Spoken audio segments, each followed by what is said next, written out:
Hello students, maths for competitive exam part 13। Question में given है कि ए बी का समानुपाती तथा सी का व्युत्क्रमानुपाती है। ए बी तथा सी का मान क्रमशः 20, 10 तथा 12 है। जब बी तथा सी का मान क्रमशः 80 तथा 120 हों तो ए का मान क्या है। वेरी वेरी इंपॉर्टेंट क्वेश्चन है मिक्स प्रोपोर्शन से। चलिए इसको सॉल्व करते हैं और देखते हैं इसका आंसर क्या आता है। सबसे पहले कहता है कि ए बी का समानुपाती तथा सी का व्युत्क्रमानुपाती है। इसका मतलब ये हुआ कि इसको अगर मैं क्लियर कर दूं तो यहाँ से a इक्वल टू हो जाएगा b अपॉन सी के। मतलब ये हुआ कि a directly proportional to b के है। अगर a की मान बढ़ेगा तो b का मान भी बढ़ेगा, अगर a का मान घटेगा तो b का मान भी घटेगा। और c क्या है, इसका इन्वर्सली प्रोपोर्शनल है, व्युत्क्रमानुपाती। तो अगर यहाँ पे a का मान बढ़ेगा तो c का घटेगा, और c का मान अगर बढ़ेगा तो a का मान घटेगा। तो ये इसमें कंडीशन दी गई है, ठीक है ना। तो ए बी का समानुपाती और सी का व्युत्क्रमानुपाती है। तो इस कंडीशन के थ्रू एमडीएच का फार्मूला आपको पता ही है, इस समानुपात में आपका लगता ही है। तो हम क्या करेंगे, जिस तरीके से क्वेश्चन को पूछ रहा है उसी के अकॉर्डिंग हम फार्मूले को पुट कर देंगे। तो होगा क्या आपका, यहाँ से क्या कर सकते हैं, हम सी को ए के साथ मल्टीप्लाई में ले सकते हैं और बी को डिवाइड में। तो यहाँ से अगर मैं क्लियर कर दूँ तो A1 C1 अपॉन B1 बन जाएगा, और आगे जो है A2 C2 अपॉन B2 बन जाएगा। तो ये हमारा एक फार्मूला बन गया है जिसमें हमको वैल्यूज़ पुट करनी है। ए बी सी की वैल्यू आपको पहले से दी है, और यहाँ से बी और सी की वैल्यू दी है, तो ए की वैल्यू निकालनी है। तो ए बी सी की वैल्यू अगर दी है तो A1 की वैल्यू आपकी 20 हो जाएगी, और C1 की वैल्यू हो जाएगी आपकी 12। अब B1 की वैल्यू आपकी हो जाएगी यहाँ से 10, और इक्वल टू A2 की वैल्यू हमको फाइंड आउट करनी है, और C2 की वैल्यू आपको 120 दिया है। और यहाँ से आपको क्लियर कर दूँ तो जो बी की वैल्यू है वो B2 की वैल्यू आपकी 80 है। तो 40 दूनी 80 होता है, 40 3 120 होता है, और 3 चौका 12 होता है, और 0 से 0 कट जाता है। तो आपका जो A2 का जो मान हो जाएगा वो कितना हो जाएगा, 2 यहाँ से बचा, 4 ये बचा, 4 दूनी 8, और नीचे से 2 चला जाएगा गुणा में, तो 4 दूनी 8 दूनी 16 हो जाएगा। तो यहाँ से आपको जो 8 की वैल्यू है वो कितनी है, 16 है। उम्मीद करता हूँ मेरा पढ़ाया हुआ आपको काफ़ी अच्छे तरीके से आंसर समझ में आ गया होगा। चलिए नेक्स्ट क्वेश्चन को सोल्व करते हैं और देखते हैं आंसर क्या आता है। नेक्स्ट क्वेश्चन में कहता है कि दो पाइप से बहने वाले पानी की मात्रा उनकी त्रिज्याओं के वर्गों के अनुपात में है, तथा हौज की धारिताएं दोनों हौज की वो 14:15 के अनुपात में है। यदि वे पाइप उन दो हौजों को क्रमशः 10 तथा 21 मिनट में भर दे तो उन पाइपों की त्रिज्याओं का अनुपात क्या होगा। वेरी वेरी इंपॉर्टेंट क्वेश्चन है। इसको सॉल्व करते हैं और देखते हैं इसका आंसर क्या आता है। सबसे पहले कहता है कि पानी की जो मात्राएं हैं उनकी त्रिज्याओं के वर्गों का अनुपात है जो पाइप में पानी आ रहा है। तो हमें तो पता नहीं है ना कि पानी कितना आ रहा है पाइप के अंदर। मैंने मान लिया कि W1 पानी पहले में आ रहा है और W2 पानी दूसरे पाइप में आ रहा है। इसके बाद कहता क्या है कि उनकी जो त्रिज्याओं के जो वर्गों का अनुपात है वो उनके पानी बहने वाले पानी के अनुपात जो है, जो बहने वाले पानी की जो मात्रा है वो त्रिज्याओं के वर्गों के अनुपात में है। तो इसका मतलब जो पानी बह रहा है वो तो मैंने रेशो बना दिया इनका, तो इनका त्रिज्याओं के वर्गों के बराबर है। तो मान लिया कि पहले वाले की त्रिज्या अगर R1 है तो उसका वर्ग कर देंगे, बटे में R2 को दूसरे की त्रिज्या है उसका वर्ग कर देंगे। तो यहाँ से एक फार्मूला हमारा तैयार हो गया है कि जो पानी, जो बहने वाले पाइप के जो पानी है उनका जो अनुपात है उनकी त्रिज्याओं के वर्गों के बराबर हो गया। अब कहता क्या है कि दो हौज की धारिताएं 14:15 के अनुपात में। धारिता का मतलब ये होता है कि हौज में पानी कितना है। तो 14:15 के अनुपात में हौज में टोटल पानी है। और कहता है कि यदि वे पाइप उन दो हौज को 10 मिनट और 21 मिनट में भर दें। तो एक बार बताओ, W1 पानी निकल रहा है पहले वाले से, तो अगर मैं इसकी 10 से गुणा कर दूं तो 10 मिनट में जितना भी पानी निकल रहा है, उम्मीद करता हूँ मेरी बात समझ में आ रही होगी आपको, जितना भी पानी बह रहा है पाइप में से, तो 10 मिनट में जितना ही पानी बहेगा वो आपका क्या हो जाएगा, पहले वाले हौज की धारिता के बराबर हो जाएगा, जितना ही पानी उसके अंदर है हौज के अंदर। और दूसरे की बात करूँ तो दूसरे में जो है 21 मिनट लगा होगा जो भी पानी बह रहा है, तो वहाँ पे आपका दूसरे का जो 15 का जो अनुपात है वो दूसरे भी हौज आपका भर जाएगा। अनुपात दिया है, टोटल लीटर नहीं दिया है कितना पानी है। तो यहाँ से आपकी धारिता बन गई टोटल। तो जो मैंने गुणा यहाँ पे की है ये त्रिज्याओं का जो है इनका पाइप का, तो इसमें भी उतना ही टाइम तक पानी आया होगा, तो इसीलिए हमें इसकी भी गुणा करनी पड़ेगी यहाँ पे 10 और 21 से। अब हमारी वैल्यू जो है ये आपकी बन चुकी है इसकी धारिता। क्यों? क्योंकि जो पानी बह रहा है दोनों पाइपों में और जितने जितने समय तक बह रहा है, तो उसको अगर मैं ले लूँ पानियों को तो वो आपके हौजों को भर देगा। तो हौज की धारिताएं दी हुई हैं, तो यहाँ से धारिताओं का अनुपात 14:15 ऑटोमेटिक बन जाएगा ये। और हमारी जो वैल्यू आएगी यहाँ से आ जाएगी R1 का स्क्वायर अपॉन R2 का स्क्वायर, और आपका गुणा 10 बटे आपका यहाँ पे गुणा 21 हो जाएगा।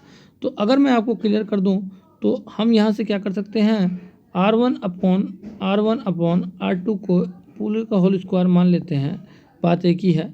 तो आपका क्या हो जाएगा 14 गुणा आपका कहाँ पहुँच जाएगा 21 और बटे में आपका हो जाएगा 15 गुणा 10। तो देखो यहाँ पे मैं क्लियर कर दूँ तो 2 पंजे 10 होता है और 2 सत्ते 14 होता है 7 बार में, और यहाँ पे 3 पंजे 15 होता है और 3 सत्ते 21 होता है। तो देखो 7 गुणा 7 ये हो गया और 5 गुणा 5 ये हो गया, स्क्वायर जब हट जाएगा तो R1/R2 की जो वैल्यू आ जाएगी वो हो जाएगी 7/5 की, क्योंकि स्क्वायर है तो दो दो वैल्यू हैं तो उसका 1 बन जाएगा, ठीक है ना। स्क्वायर रूट आने पे 5 पंजे 25 का 5 बन जाएगा और 7 सत्तर 49 का 7 बन जाएगा। तो यहाँ से डायरेक्टली रेशियो हमारा 7/5 का आ गया है, जो इसका ऑप्शन नंबर ए आंसर है। उम्मीद करता हूँ मेरा पढ़ाया हुआ आपको काफ़ी अच्छे तरीके से समझ में आ गया होगा। चलिए नेक्स्ट क्वेश्चन को सोल्व करते हैं और देखते हैं आंसर क्या आता है। नेक्स्ट क्वेश्चन में कहता है कि एक रेलगाड़ी 45 किलोमीटर प्रति घंटे की चाल से जा रही है, उसमें प्रयुक्त डीजल की जो शक्ति है वो घर्षण बल का 3 गुना है। यदि डीजल की शक्ति को 2 गुना कर दिया जाए तो किसी कारण से घर्षण बल भी 1.5 गुना हो जाता है। अब रेलगाड़ी की गति किलोमीटर प्रति घंटा में क्या है। वेरी वेरी इंपॉर्टेंट क्वेश्चन है, ठीक है। इस टाइप के क्वेश्चंस को सॉल्व करना वेरी इंपॉर्टेंट है आप लोगों के लिए, बेसिकली जो एसएससी सीजीएल की तैयारी कर रहे हैं उनके लिए तो वेरी वेरी इंपॉर्टेंट है। तो कहता है कि एक रेलगाड़ी 45 किलोमीटर प्रति घंटे की चाल से जा रही है और डीजल जो है घर्षण बल का 3 गुना है। इसका मतलब ये हुआ कि अगर 45 किलोमीटर प्रति घंटे की चाल से अगर कोई गाड़ी जा रही है तो उसका जो डीजल है उसकी जो शक्ति है वो घर्षण बल का 3 गुना है। तो डीजल की शक्ति मान लेते हैं घर्षण बल अगर 1 के अनुपात में है तो 1 है मान लेते हैं, एक एग्जाम्पल लेके चलते हैं। तो जो इसका जो शक्ति है डीजल की वो इसका 3 गुना है। अब बात आती है कि जब डीजल की शक्ति को 2 गुना कर दिया जाता है, तो जब डीजल की शक्ति जब 3 गुना है, जब इसका 2 गुना कर दिया जाएगा डीजल की शक्ति को, तो अब ये डीजल की शक्ति 6 गुना हो चुकी है, 6 हो चुकी है, ठीक है ना। मतलब इसका 2 गुना, जो भी पहले 3 गुना थी उसका 2 गुना कर दिया हमने डीजल की शक्ति को, तो घर्षण बल भी अब खुद का 1.5 गुना हो चुका है। तो इसका 1 सही 1/2 को मैं क्या लिख सकता हूँ फ्रैक्शन फॉर्म में 3/2। तो ये खुद का 3/2 गुना हो गया। तो रेलगाड़ी की गति कितनी होगी। तो देखो जब रेलगाड़ी की गति 45 थी तब इसकी जो शक्ति थी डीजल की वो 3 गुना थी। अब जब इसकी शक्ति डीजल की डबल हो गई, 3 से 6 हो गई 2 गुना करने में, तो इसकी जो स्पीड है ना गाड़ी की वो भी डबल हो जाएगी। तो 45 की 2 से गुणा कर देंगे तो आपका आ जाएगा 90। तो अब 90 किलोमीटर पर आवर जो है गाड़ी चल रही है, ठीक है ना। तो यहाँ पे पहले क्या था कि इसकी जो घर्षण बल था वो 1 के अनुपात में था, बटे में 1 हो जाएगा, ठीक है ना। तो अब घर्षण बल कितना हो चुका है इसका 3/2, ठीक है। कुल चाल का 3/2। तो ये 2 आपका ऊपर चला जाएगा और यहाँ पे देखो 3 9 होता है, 0 हो जाएगा और ये 2 ऊपर जाके आपका मल्टीप्लाई में चला जाएगा। तो 30 गुणा 2 होके क्या हो जाएगा आपका 60 किलोमीटर पर आवर। तो उम्मीद करता हूँ मेरा पढ़ाया आपको काफ़ी अच्छे तरीके से समझ में आ गया होगा, काफ़ी गहराई में मैं लेके गया हूँ इसको। तो सबसे पहले क्या मैंने आपको समझाया एक बार और क्लियर कर देता हूँ। जब रेलगाड़ी की गति 35 किलोमीटर प्रति घंटे की थी तो डीजल की जो शक्ति है वो घर्षण बल का 3 गुना था। तो जो डीजल की शक्ति है वो 3 है और घर्षण बल 1 है। तो घर्षण बल जब 1 था, ठीक है ना, अपॉन में ले लिया, ठीक है ना। तो आपकी चाल जो है 45 किलोमीटर थी। तो अब घर्षण बल कितना हो चुका है आपका, अब घर्षण बल हो चुका है आपका 1.5। तो अब इसकी जो डीजल की शक्ति है वो खुद की 2 गुना हो चुकी थी। तो शक्ति पे के डायरेक्टली प्रोपोर्शनल आपका क्या है, आपकी इसकी चाल है। तो शक्ति जब डबल हो गई तो इसकी चाल भी डबल हो गई, ठीक है। और जब घर्षण बल की बात करूं तो घर्षण बल इसके डिवाइड में आ जाएगा। तो घर्षण बल जब 1.5 गुना हुआ तो यहाँ से इसकी चाल जो है कम हो गई गाड़ी की। उम्मीद करता हूँ मेरा पढ़ाया हुआ आपको काफ़ी अच्छे तरीके से समझ में आ गया होगा। तो चलिए नेक्स्ट क्वेश्चन को सोल्व करते हैं और देखते हैं आंसर क्या आता है। नेक्स्ट क्वेश्चन में कहता है कि 5 पुरुष और 6 महिलाएं 5 दिनों में 1900 रुपये कमाते हैं। 4 पुरुष तथा 7 महिलाएं 6 दिनों में 2220 रुपये कमाते हैं। तो 8 पुरुष और 4 महिलाएं 9 दिनों में कितने रुपए कमाएंगे। तो एक बात बताओ, सबसे पहले कहता है 4 पुरुष हैं और 6 महिलाएं हैं, तो 5 दिनों में तो 5 से गुणा कर देंगे, 1900 रुपये कमाते हैं। जो पैसा जो कमाते हैं ना वो हमेशा अपॉन में रहता है, तो ये इनका वर्क हो जाता है, ठीक है। अब क्या कहता है कि 4 पुरुष हैं और 7 महिलाएं हैं।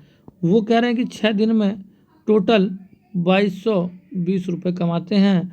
तो अब क्या कहता है कि 8 पुरुष और 4 महिलाएं, 4 जो महिलाएं हैं वो 9 दिनों में कितने रुपए कमाएंगे। मान लिया 100 रुपये कमाएंगे। तो यहाँ से पहले मैं इन दोनों से एक रिलेशन बनाऊंगा मैन और वोमेन का, जो हमारा आगे काम में आएगा। नीचे वाले 0 से 0 कट जाएगा और 6 तिहाई 18 होता है और 6 सत्ते 42 होता है, ठीक है। तो 222 कट गया। अब बात करते हैं 5 से, तो 5 तिहाई 15 होता है, 4 बचेगा 40 हो जाएगा, 5 अट्ठे 40 हो जाएगा। तो अगर मैं 37 की 5 से गुणा करूँ, अब मैं क्रॉस मल्टीप्लिकेशन करूँगा और मैं इसको आगे राइट डाउन करूँगा। तो 37 की अगर मैं 5 से गुणा करूँ तो ये हो जाएगा 5 सत्ते 35 का 5, इसको ऊपर ही कर लेते हैं, ज़्यादा बेटर रहेगा। तो 5 सत्ते 35 का 5 कैरी 3 और 5 तिहाई 15 और 3 18, 185 एम माइनस, इधर भी एम की वैल्यू को इधर ला के माइनस में कर देंगे। तो अब इधर 38 की 5 एम से कर देंगे तो 38 पंजे कितना होता है, तो 8 पंजे 40 का 0 और ये हो जाएगा आपका 4 कैरी, अब 5 तिहाई 15 और 4 19, नहीं एक सेकेंड,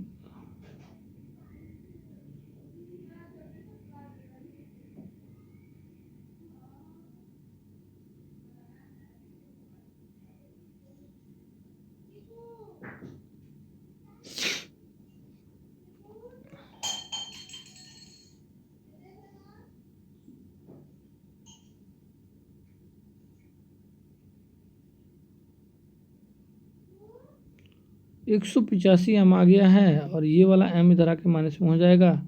तो 5 अट्ठे 40 का 0 कैरी 4, 5 तिहाई 15 और 4 19, तो ये तो 190 हो जाएगा। यहाँ पे कुछ गड़बड़ हो गया है क्या? 5 पुरुष और 6 महिलाएं 5 दिन में 1900 रुपये, ठीक है। ओहो, ये 4 पुरुष हैं, ये 4 है। मैं कह रहा हूँ कि आखिर ऐसा क्यों हो रहा है। यहाँ पे 4 पुरुष आएगा, तो अब मैं 38 की अगर मैं 4 से गुणा कर दूंगा तो 8 चौक 32 का 2 हो जाएगा, ठीक है। कैरी आ जाएगा 3 और 4 3 12 और 3 कितना हो जाएगा 15, तो 152 एम हो जाएगा बराबर। और डब्लू की बात करते हैं तो 38 की 7 से गुणा कर देंगे तो डब्लू की वैल्यू आ जाएगी। तो 8 सत्तर कितना होता है 56 का 6 कैरी 5 और 7 या 21 और 5 कितना होता है 26। ये 266 डब्लू माइनस का ये वाली डब्लू की वैल्यू जो है 37 गुणा 6 है, तो 7 6 42 का 2 कैरी 4 और 6 3 18 और 4 22, आपका 222 डब्लू आ चुका है। तो 185 में से 152 घटा दूँ तो आपका बचेगा 33 एम बराबर, अगर 266 में से 222 घटा दूँ तो ये हो जाएगा आपका 32 42 52 62 और 4 66, तो आपका ये हो जाएगा 44 डब्लू। तो अगर मैं 11 3 33 होता है, 11 चौक 44 होता है, तो 3 एम बराबर 4 डब्लू का हो गया। ये हमारा कंडीशन बन गया है। तो 3 एम बराबर 4 डब्लू मतलब ये हुआ कि यहाँ से अगर मैं डब्लू की वैल्यू पुट करूँ तो 3 एम बटे 4 हो जाएगा यहाँ पे। तो डब्लू की जगह पे मैं डब्लू को हटा के यहाँ पे 3 बटे 4 कर दूँगा, ठीक है ना। तो अब क्या हो जाएगा, आपका मैन की फॉर्म आ गई यहाँ से। तो अब ये हम इस वाली वैल्यू को लेकर चलते हैं पहली वाली को। तो 5 एम पहले से ही है, प्लस का 9 को बी को अगर मैं ये बी नहीं है, महिलाएं हैं, ठीक है ना। तो इसको अगर मैं डब्लू की फॉर्म में करना चाहूँ तो ये हो जाएगा 3 बटे 4, ठीक है। तो ये कितने दिन में कर रहा था, 1900 रुपये कर रहा था और दिन कितना था 5 दिन में। तो यहाँ से मैं क्लियर कर दूँ आपको, काफ़ी बड़ा कॉम्प्लिकेटेड टाइप का हो गया है। एक काम करते हैं, इस क्वेश्चन को मैं आपको क्लियर कर दूं तो इस क्वेश्चन को आप लोग सेल्फ भी सॉल्व कर सकते हैं, कोई ऐसी बात नहीं है। मैंने आपको हिंट तो बता ही दिया है किस तरीके से करना है। पहले यहाँ से आपको मेन स्टेज और इसका पैसे का हिसाब करना है वर्क का, फिर सेकंड करेंगे और इसके बाद हम क्या करेंगे, सभी को आप पुरुष की फॉर्म में लेके सॉल्व कर सकते हैं। अगर आप मेरे लास्ट वीडियोज़ को देखें तो इससे रिलेटेड मैंने 2-3 क्वेश्चन भी करा रखे हैं। तो उम्मीद करता हूँ कि आप इसको सॉल्व करके इसका आंसर मुझे ज़रूर बताएँगे। Okay students, bye.